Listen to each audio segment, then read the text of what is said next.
Puntahan natin yung nag-grass cutter kahit bagong taon. Sipag naman ng asawa ko. Wawa man oh. Wala daw siyang magawa.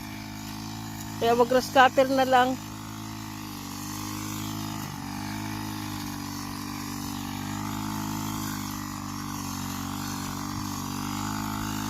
Oh.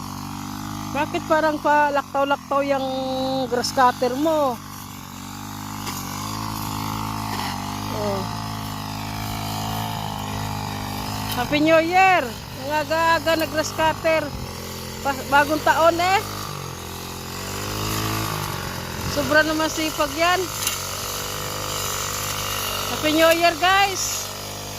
Tingnan yung asawa ko kahit bagong taon oh. Walang bagong taon sa kanya. Trabaho.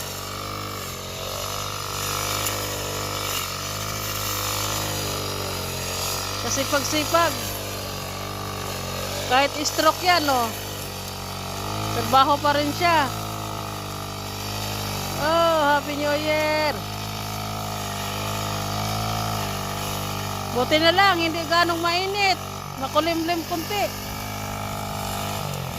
Ay, alas 8 na pati. Ay, alas 9 na. Pala.